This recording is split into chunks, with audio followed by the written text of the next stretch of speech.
সমুদ্র আমার অনেক বেশি পছন্দের। যার কারণেই হয়তো আল্লাহ সমুদ্র পাড়ের ছেলের সাথে আমার ভাগ্য যুক্ত করে দিয়েছে। আলহামদুলিল্লাহ। আসলে মন থেকে চাইলে আল্লাহ নাকি তার বান্দার কোনো ইচ্ছাই অপূর্ণ রাখে না। আর আল্লাহ তার বান্দাদের জন্য সবথেকে উত্তম পরিকল্পনা করেন। যার জন্য যেটা সবচেয়ে ভালো হবে আল্লাহ কিন্তু সেটাই তার বান্দার জন্য করেন। আমরা অনেক সময় অনেক কিছুর পরিকল্পনা করি, কিন্তু আল্লাহর পরিকল্পনা সবচেয়ে ভালো, সবচেয়ে উত্তম। হ্যালো এভরিওয়ান, আসসালামু আলাইকুম। আমি তামান্না নাসির বলছি চট্টগ্রাম থেকে। কি অবস্থা সবার, কেমন আছেন? আশা করছি ভালো আছেন। আমরাও আলহামদুলিল্লাহ ভালো আছি। তো আজকের ব্লগটা শুরু করতে করতে মোটামুটি একটু দেরি হয়ে গেছে। আফিফের আব্বু আসছে ঢাকা থেকে, তো ওর সাথে আমরা চলে যাব, আমাদের নেয়ার জন্যে আসছে। সাথে একদিন ছুটি নিয়ে আসছে যাতে ও থাকতে পারে আর কি একদিন। তো যাই হোক, আজকের ব্লগটা শুরু করলাম, দেখতে থাকেন, আশা করি ভালো লাগবে। আবরার আর আফিফের আজকে ঘুম ভেঙেছে তার বাবার কণ্ঠ শুনে। তারা কি যে খুশি, মানে হঠাৎ করে ওরা ঘুমের মধ্যে ওরা বাবার কণ্ঠ শুনে খুঁজতেছিল ডান দিকে বাম দিকে, পরে দেখে চোখের সামনে ওর বাবা। মানে ওরা একদম অবাক হয়ে গেছে বাবা কিভাবে আসলো। আর ঘুম থেকে একদম লাফ দিয়ে উঠছে বাবা বলে একদম জড়িয়ে ধরে। এই দেখো সবগুলো এখানে, ফেলো ফেলো। আর আফিফ হচ্ছে এদিকে তার মাম্মার সাথে ব্যাডমিন্টন খেলতেছে। আর টুনটুন বুড়ি হচ্ছে ডিস্টার্ব করতেছে, তাই বারবার আবরার ওকে তুলে নিয়ে যাচ্ছে, আবার সে ওখানেই চলে যাচ্ছে, এই আর কি। পরে ফাইনালি আমি ওকে কোলে নিয়ে একটু বসলাম যাতে ওরা খেলতে পারে।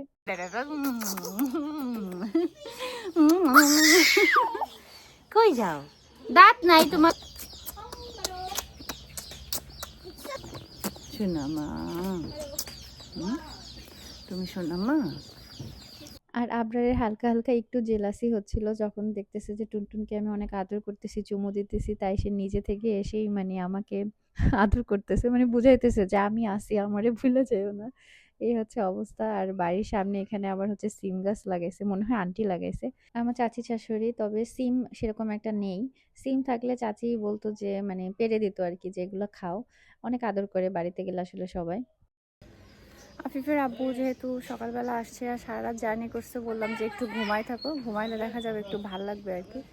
যদিও ওর আরও ভোরে আসার কথা, বাট ওর আসতে আসতে একটু লেট হয়ে গেছে, প্রায় 9:30 বেজে গেছে বাসায় পৌঁছাতে। আমি চিন্তা করছিলাম যে 7:30 8টার মধ্যে চলে আসবে, প্রায় 2 ঘন্টার মতো আর কি লেট হয়েছে ওর। যাই হোক, বললাম একটু রেস্ট নাও, তাহলে দেখা যাবে যে শরীরটা একটু ভালো লাগবে। আর এখনও রান্নাবান্না কোনো কিছু শুরু করি না, একটু পরে শুরু করব। এই তো আপনাদের একটা ঘুঘু পাখি দেখাই। গ্রামের বাড়িতে এটাই হচ্ছে মজা, মানে সুন্দর সুন্দর পাখি দেখবেন। এটার আশেপাশেই বাসা, ঠিক আছে, আরেকটাও ছিল, এখন দেখতেছি না।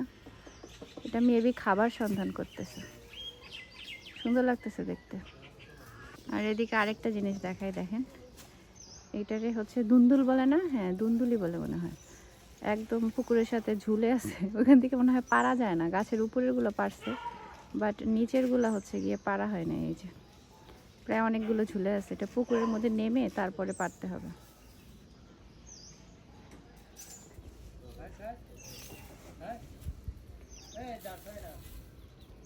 আর এখানে মা মুরগি ট্রেনিং দিতেছে বাচ্চাদের, কিভাবে মানে মাটি থেকে ময়লা থেকে খাবার কুড়িয়ে খেতে হবে।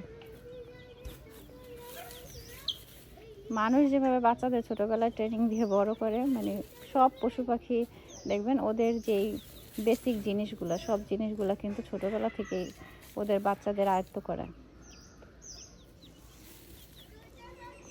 ছেলেদের বাসায় ভালো লাগতেছে না, তারা একটু ঘুরতে যাবে, তাই ভাবলাম কই যাব, তাই ভাবলাম হেঁটে হেঁটে সাগরদের বাসায় যাই, আমার মামা শ্বশুর বাসায় আজকে। আবার বড় ছেলে বলতেছে কি যে আমরা তো চলেই যাব কালকে, আমরা তো সাগর চাচুরকে দেখলামই না। তো সাগর রয়েছে এখন অফিসে, তো সাগরে ফোন দিলাম, বললাম যে রাত্রে যাতে দেখা করে। ও কালকে গেছিল আমাদের খুঁজতে, আমরা আবার ওই সময় বাসায় ছিলাম না, তো এই জন্য দেখা হয়নি আর কি। তো পুকুর পাড়ের এই রাস্তা ধরেই হচ্ছে সাগরদের বাসায় যাইতে হয়। মা মা ধরবা না, ও যেইখানে বালু দেখতেছে সেইখানে, মানে ওর যে কি খুশি বা সি সি সি সি। বালু ম্যান, এটা হচ্ছে আমার বালু ম্যান। আফিফ, তুমি কেমন আছো? ভালো আছি। ভালো আছো? দাদু বাড়িতে কেমন লাগতেছে? ভালো। কেমন ভালো? অনেকটাই ভালো। অনেকটাই ভালো, তাই? আবার কবে আসতে চাও? তুমি যদি আনতে পারো। ওরে আমার বুদ্ধিমান, আমরা যেদিন আনতে পারি সেদিন আবার আসতে চাই। হ্যাঁ। এই দেখো কি মুরগি, তোমার ছুটি হয়ে গেছে? আপু সারা আপুর ছুটি হয়ে গেছে, তুমি দৌড়াতে দৌড়াতে আসছে। ওরে বাবা, আপু তোমাকে কালকে বাজারে নিয়ে কালকে কালকে সারা এগুলো কি মুরগি? সারা এটা কি মুরগি? এটার নাম কি? বাবা কালকে যখন টিফিনে আমার জানি না। সুন্দর না মুরগিগুলো? হ্যাঁ তিনটি মুরগি কালকে আমি আপুর অনেক কিউট, অনেক কিউট। তো সাগরদের বাড়িতে গিয়ে বেশ কিছুক্ষণ ছিলাম, বসে বসে ওর বোর সাথে গল্প করলাম। এরপরে এখন হচ্ছে আবার বাড়ির দিকে ফিরে যাচ্ছি, আর এদিকে দেখি মাও চলে আসছে আমাদের নেয়ার জন্য। বলতেছে টুনটুনি সারা বাড়ি খুঁজতেছে মাম্মা মাম্মা করে, যে কোথায় গেছি আমরা, আর বাচ্চা কাচ্চা একটাও বাড়িতে নাই, যার কারণে টুনটুনি বুঝতে পারছে যে আমরা হয়তো কেউ বাড়িতে নাই, কোথাও একটা গেছি, সেই জন্য সে খুঁজতেছে আমাদের সবাইকে। আর আমরা আজকে দুপুরে একটু আগে আগে বাসা থেকে বের হয়ে যাব, কারণ আমাদের একটা দাওয়াত আছে। আর এদিকে সকালবেলার মানে পর থেকে কারেন্ট নেই, মানে ফোনেও একদমই চার্জ নেই, এই অবস্থা আর কি। আর এটা হচ্ছে আফিফের আব্বুর প্রথম বাইক, এটা এখন বাড়িতে আর কি ভাইজান চালায়। তো সেটা দেখে মানে আগের মেমোরিগুলো মনে পড়ে যাচ্ছিল আর কি। তো আমরা বাইকে করেই আজকে যাব। তো এই জন্য অন্য বাচ্চা বাচ্চা কাউকে নিতে পারিনি, কারণ আমাদের চারজনেরই কষ্ট হয়ে যাবে, আর মোটামুটি দূরও আছে জায়গাটা। আর দাওয়াতের ওখানে গিয়েও যেয়ে দেখি যে কারেন্ট নেই, আর ফোনে কোনো ভিডিওই করতে পারিনি সেই জন্য। পরে ওই বাসা থেকে বের হওয়ার আগে একটু ফোনে চার্জ দিয়ে নিয়েছি, তারপরে সেই অল্প একটু চার্জ নিয়ে চলে আসছি আমরা আবার সাগর পাড়ে। আর আজকে অবশ্য আমি শাড়ি পরেছিলাম আর সিম্পল ভাবে একটু হালকা পাতলা সেজেছিলাম। এখন আর ভারী মেকআপ আমার একদমই ভাল লাগে না, মানে একটু কাজল বাইলাইনার আর একটু লিপস্টিক, এটাই আমার সাজ। তো যাই হোক, আফিফের আব্বু আগে থেকে মানে ঢাকা থেকেই বলতেছিল যে আসলে হচ্ছে সাগর পাড়ে নিয়ে যাবে। তো আজকে আমরা যেখানে দাওয়াতে এসেছি সেখান থেকে আবার সাগর পাড় খুবই কাছে, তো বললো যে আজকেই যাব চলো। আর এদিকে এসে বাবা ছেলেরা খেলায় ব্যস্ত হয়ে গেছে। ছেলেরা বলছিল বাবা তুমি এটা খেলো, হয়েছে হয়েছে আমরা তোমার হয়েছে। জন্য প্রে করি আর তুমি উইন হও, কিন্তু বাবা উইন হয় নাই। পরে আবার ছেলেদের মন খারাপ হয়েছে।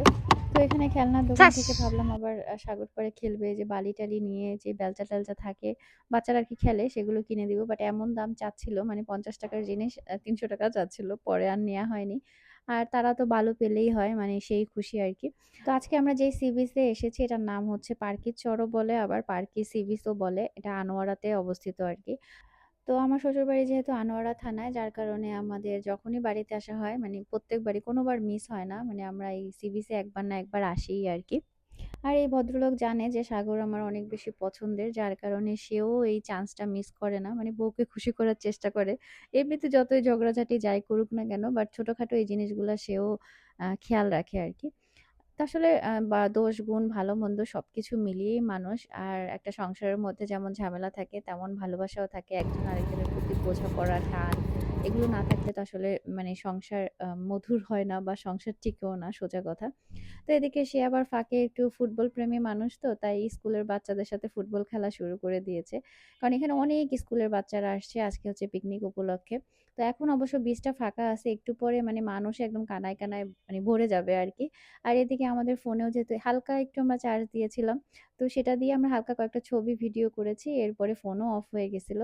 তো অনেকে অবশ্য চারজনের ভিডিও দেখলে জিজ্ঞেস করে ভিডিও কে করে দেয়, তো আসলে আমরা যেখানেই যাই যেহেতু ভিডিও করি বা ব্লগ করি, যার কারণে ট্রাইপড কিন্তু সাথেই থাকে। আর যখন আফিফ আবরার ছাড়া বা আমাদের সিঙ্গেল কোনো ভিডিও থাকে তখন হয়তো কেউ না কেউ করে দেয়। এখন তো আফিফও মাসাল্লাহ আমাদের ছবি তুলে দেয়, ভিডিও করে দেয়, এই হচ্ছে ব্যাপার।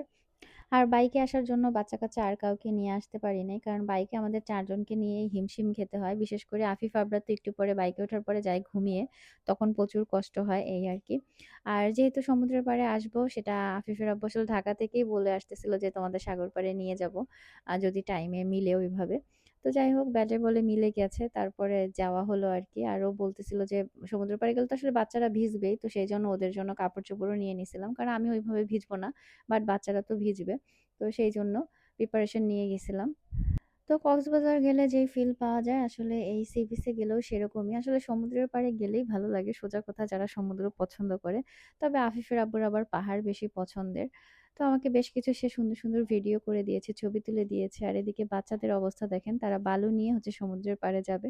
আর বলেছে যার, যার স্যান্ডেল সে হাতে নিতে হবে। ওরা যখন দেখেছে যে আমাদের স্যান্ডেল আমরা হাতে নিচ্ছি, তো নিজেদেরটা নিজেরা সুন্দর করে নিয়ে নিছে। আর আমার মনে হয় ছোটবেলা থেকে বাচ্চাদের নিজেদের কাজ নিজেদের করার যে অভ্যাস সেটা তৈরি করতে হয়। না হলে একটু বড় হয়ে গেলে আপনি আর সেই অভ্যাস তাদের তৈরি করতে পারবেন না। ছোটবেলা থেকে আপনি যেভাবে করবেন আর বাচ্চারা সবসময় অনুকরণ করে। বাবা-মা যেটা করে সেটা দেখেই কিন্তু শেখে। আর সূর্যাস্ত দেখার জন্য আসলে আমাদের কুয়াকাটা যাওয়ার দরকার হয় না। কারণ এখান থেকেই একদম সুন্দর সানসেট দেখা যায়। যেহেতু পশ্চিম দিকে মুখ করা আসলে বিচটা সেইজন্য। তবে সমুদ্রের দিকে ছবি তুললে আবার সুন্দর আসে না। অপোজিট সাইডে মানে যে পাশে বালু বা ঝাউবন সেদিকে ছবি তুললে বেশি ভালো আসে আরকি। দেখি কোথায় আছো তোমরা? কোথায় আছো? সমুদ্রে পারে না সমুদ্রে।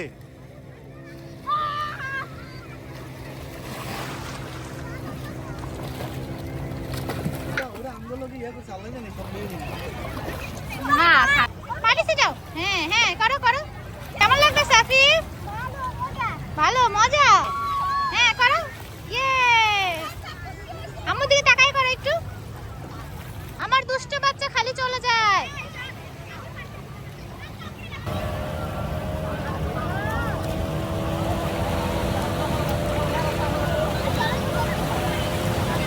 কক্সবাজারে ইনানি বিচের ওই দিকটায় হচ্ছে কি বা পাটুয়ার টেক ওই বিচগুলোতে কিন্তু অনেক ঢেউ আসে।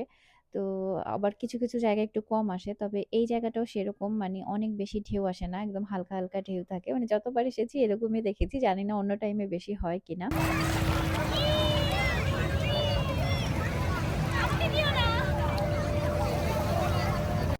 একটু ভিডিও করার পরেই আসলে আমার ফোন বন্ধ হয়ে গেছিল যেহেতু চার্জ ছিল না। পরে এটা অন্য একটা মানে নরমাল ফোনে ভিডিও করা। জাস্ট মেমোরি গুলা রাখার জন্য ভিডিও করেছি। এখানে ওরকম ক্লিয়ার আসলে বোঝাও যাচ্ছে না। মানে ভিডিও কোয়ালিটি যেহেতু ভালো না আরকি। তো আফিফ আবরারকে পাড়ের দিকে রেখে ওর আব্বু আবার অনেক দূরে চলে গেছিল। বলে আমি একটু ভিতর থেকে ডুব দিয়ে আসি। কারণ পাড়ের দিকে তো বেশিরভাগ বালু থাকে। তো আমি বললাম আফিফ আবরারকে নিও না ভুলেও। তো ওই যে দেখেন সে কত দূরে গেছে। আমি মানে হয় 4, 5x, 6x জুম দিয়েও তাকে দেখতে পারতেছি না। এরকম অবস্থা আরকি। তো সে একেবারে অনেক দূরে গিয়ে তারপর হচ্ছে ডুব দিতেছে। তারপর ওইখানে মাজা পর্যন্ত পানি। আমিও চিল্লাইতেছিলাম বলছি আর যাওয়ার দরকার নাই। মানে ভয় লাগতেছিল আমার। আর এখানে হচ্ছে অনেক মানে ইসের জাহাজ, শিপ এগুলো ছিল আরকি মালবাহী। তারপরে জানি না মালবাহী হবে মেক্সিমাম আরকি। আর আফিফ আবরারকে এই তো পাড়ে দাঁড়িয়ে, দাঁড়িয়ে আমি পাহারা দিতেছি। আর এই ভিউটা এত ভাল লাগতেছিল মানে একদিকে একদম মানে সূর্যটা ডুবে যাবে সেরকম একটা মুহূর্ত। আর বাবা ছেলেরা একদম এখানে শুয়ে আছে আরকি সূর্যের দিকে মুখ করে ভালোই লাগতেছিল। তো আফিফ আবরা তো চাচ্ছিল আরো কিছুক্ষণ তারা ভিজবে কিন্তু একে তো শীতকাল মানে ঠান্ডা ঠান্ডা একটা ওয়েদার চলে আসছে আমি বলছি আর ভিজা লাগবে না ঠান্ডা লেগে যাবে আর এদিকে মানে মানে এত সুন্দর লাগতেছিল সূর্য ডুবে যাওয়ার দৃশ্যটা দেখতে বাট পচা ফোনে মানে একদমই বোঝা যায়নি তো এরপরে আমরা বাড়িতে চলে আসছি ফোন চার্জে বসিয়ে তারপরে এখানে বসে পড়েছি কেক বানানোর জন্য আফিফের আব্বু যে বললাম আসার সময় বলে দিয়েছিলাম যে বিটার মেশিন তারপরে কেক বানানোর যা যা লাগে এগুলো আম্মুকে বলে দিছিলাম তা আম্মু সবকিছু দিয়ে দিছে তো এরপরে হচ্ছে বসে পড়েছি কেক বানাতে। আর আজকে অনেকগুলা কেক বানাবো। একেবারে আমার চাচাতো যারা আছে সবাইকে দিব। তারপর মামা শ্বশুরের বাড়ি মানে মামাতো সাগরদের বাসায় ওদের বাসায়ও পাঠাবো। তো সেই প্ল্যান করেই একসাথে হচ্ছে ময়দা, ডিম এগুলো নিয়ে আসছি। আর এখন হচ্ছে কেক বানানো শুরু করে দিছে। আর আমার কেক বানানো দেখার জন্য আমার মেয়ে একদম পাশে টুপুস করে বসে আছে। আর এদিকে যখন দেখতেছে আমি ভিডিও করতেছি, দেখতেছে তার মুখে হচ্ছে ময়লা। সে আবার সেগুলো মানে মুছে পরিষ্কার করতেছে। দেখেন কি পরিমাণ সে পাকনা মাশাআল্লাহ। তো অলরেডি ১ম কেক বানানো শেষ। সেটা চুলা থেকে নামিয়ে ফেলছি। এরপরে ২য় টা বানানোর সময় হচ্ছে ভিডিও শুরু করেছিলাম আরকি। তো আম্মু হচ্ছে একটা মোল্ড দিয়ে দিয়েছিল। তো একটা মোল্ডে বানাতে গেলে অনেক সময় লেগে যাবে। তো বাকিগুলো আমি টিফিন ক্যারিয়ারের যে বক্স আছে ওগুলাই দিয়ে দিছি। বাড়িতে মাকে কয়েকবার হচ্ছে টিফিন কিনে দিছিলাম। কি বলে পুডিং বানানোর জন্য বড় বাটি কিনে দিছিলাম। ওই মোল্ডেও কেক বানানো যায়। কিন্তু মা ওই মানে বাটি কি কই রাখছে, কি করছে মা নিজেই ভুলে গেছে। যাই হোক মাকে কিনে দেই, মা ভুলে যায়, বয়স হয়ে গেছে, হারায় যায়, নাহলে খোঁজ থাকে না এই আরকি। তো এদিকে আমি কেকও বানাচ্ছি আর ওদিকে হচ্ছে এক চুলায় বানাতে অনেক সময় লেগে যাবে। যার কারণে আমি হচ্ছে আমার আ আরেক জায়া মানে চাচাতো জায়ের ঘরেও ২ টা বসায় দিয়ে আসছি চুলায় যাতে করে একসাথে সব চুলায় বসায় দিলে কয়েকজনের তাড়াতাড়ি হয়ে যায় এই আরকি। না হলে দেখা যাবে একটা কেক রেডি করো তারপর সেটা বেক হতে কিন্তু অনেকটা সময় লেগে যায়। পরে আরো দেরি হয়ে যাবে। তারপরে এই কাজ করেছি আরকি। তো সেইজন্য আমার একবার মানে আমাদের ঘরে বসতেছি, আরেকবার ওই ঘরে যাচ্ছি মানে দৌড়াদৌড়ির উপরে আছি আবার কেক পুড়ে না যায়। তো সেই জন্য আরকি। তো মোটামুটি ২-৩ ঘন্টা মানে ২-২.৫ ঘন্টা লেগে গেছে আরকি এগুলো করতে। তো এবার হচ্ছে লাস্ট কেকটা হচ্ছে বানাচ্ছি। তখন হচ্ছে ফোনে একটু ভালো চার্জ হওয়ার পরে আরকি ফুলটা ভিডিও করেছি। আর এর আগে ওইভাবে ভিডিও করতে পারিনি। বাড়িতে কারেন্টে অনেক বেশি মানে বিরক্ত করে। আর ওই দিনটা বেশি ছিল। তো যাই হোক এই তো কেক লাস্ট মানে মোল্ডের মধ্যে আরেকটা দিয়ে দিলাম। আর যেগুলো হয়ে গেছে সেগুলো কেটে ফেলতেছি। মোটামুটি তখন প্রায় রাত ১০টা বেজে গেছে। তো ভাবলাম যে তাড়াতাড়ি কেটে সবাইকে ঘরে দিয়ে দেই। কারণ না হলে গ্রামে আসলে সবাই তাড়াতাড়ি শুয়ে পড়ে। বিশেষ করে বাচ্চা-কাচ্চারা তো ঘুমায় যায়। তো সেইজন্য তাড়াহুড়া করছিলাম আরকি যাতে করে মানে বাচ্চারা খেয়ে তারপরে ঘুমাতে পারে। তো ইচ্ছা ছিল আসলে মানে বিকেলে করে ফেলবো, সন্ধ্যার দিকে সবাই খাবে। কিন্তু যেহেতু আমাদের আ ওই ওখান থেকে আসতেই লেট হয়ে গেছে। পরে আর মানে টাইম হয়নি। এর মধ্যে আবার কারেন্টও ছিল না। সবকিছু মিলিয়ে একটু দেরি হয়ে গেছে আরকি। আর বাসায় তো আসলে সবসময় কেক বানাই। কিন্তু মানে একটু টেনশন হচ্ছিল শ্বশুরবাড়িতে গিয়ে কেক বানাচ্ছি, সবাইকে খাওয়াবো বলছি। এখন যদি ঠিকঠাক মতো না হয় তখন আর মান-ইজ্জত থাকবে না। বাট আলহামদুলিল্লাহ কেকগুলো খুবই সুন্দর হয়েছিল, খুবই সফট হয়েছিল। আর বাচ্চারা আমার আশেপাশে বসে অপেক্ষা করতেছে কখন হচ্ছে গিয়ে কেক তাদেরকে দিব। তো এখানে আমি কেটে সবার ঘরে কয়টা মানে কয়জন আছে সেই অনুযায়ী কেটে সবার ঘরে আরকি পাঠিয়ে দিচ্ছিলাম। যাতে একটু করে হলেও সবাই আরকি খেতে পারে। তবে এই স্পঞ্জ কেক আসলে এত মজা হয় বাসায় বানালে মানে একজনই চাইলে ৪-৫ পিস খেয়ে ফেলতে পারবে। কারণ এগুলো অনেক বেশি সফট হয় আর খেতেও অনেক মজা হয় আরকি। আর এদিকে আমাদের পুতুল মামুনি কি মজার কাণ্ড করে দেখেন। সে আবার একটু পড়ে গিয়ে ব্যথা পাইছে। তাই একটু তার মন খারাপ আর কান্নাকাটিও করতেছিল। তো আমি ডাকতেছি যে, "মাম্মা আসো কেক নিয়ে যাও।" কেক নাও। হ্যাঁ, প্লেটে নিয়ে চলে যাবা? আল্লাহ! তো এদিকে পুতুলকে বলতেছিলাম কেক নেওয়ার জন্য। সে একদম প্লেট সহ ধরে নিয়ে চলে গেছে। তাই আমরা সবাই হাসাহাসি করতেছিলাম সেটা দেখে। কেক বানানোর প্রসেসটা ঠিকঠাক থাকলে আপনার নরমাল যেকোনো পাতিলে আপনি গ্যাসের চুলায় অথবা মাটির চুলায়ও কিন্তু কেক বানাতে পারবেন যদি সব ঠিকঠাক হয়। ওরা সবগুলো আয় পড়ছে তোমার গাড়ি উঠানো দেখতে।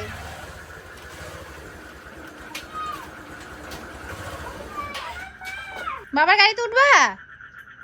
কিভাবে এই যে কুয়াশা দেখা যাইতেছে এগুলো শিশির পড়তেছে একেবারে। তোমার ডাকতেছে বাবা যাইও না। ওঠো গাড়িতে ওঠো বাবার সাথে গাড়িতে ওঠো। ওঠো বলো উঠাও বলো। এখন মুখে কি নয় ধুলোবালি লাগাইছে আবার। ও সারাক্ষণ হ্যাঁ সারাক্ষণ লাগাই থাকে। হ্যাঁ টুন্টু নেচে দেখাও নাচো মাথায় হাত দিয়ে দেখি নাচো। হ্যাঁ তুমি তাকাইলেই লজ্জা পায়। আজকের ভিডিও আর শেষ করিনি, তাই ভাবলাম এখন শেষ করে দেই। এখন আমি আছি আমাদের টেম্পোরারি গাড়ির গ্যারেজে, ঠিক আছে? এটা তো কোনো সেফটি নাই, শুধু নামমাত্র ভিতরে রাখছে, হইছে যেটু আছে। ঠিক আছে? ঘরের সাইডে টিন খুলে নিয়ে যেতে পারবো। যাই হোক, তো আজকে ভিডিও শেষ করে দেই। এই ভদ্রলোক আসছে বউরে নিয়ে যেতে। কই দেখি। হ্যাঁ তুমি বলছো ঠান্ডা নাই, ভালো ঠান্ডা আছে খাইকা যায় আর কিছু দিন। রাতে।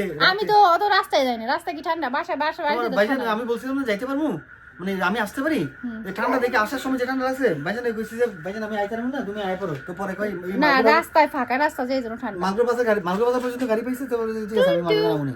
টুনটু হাসি দেখা। পাপাকে ডাকো, বলো পাপা। ও পাপা বলো, ও পাপা বলো। পাপা রে দেখছো কেমন ডাকে, বলো ও পাপা বলো। জি ও পাপা বলো। জি তুমি একটু কান্দো, দেখো আদর করে কেমনে কান্দো। হাসা দাও, চুপ খায়। আবার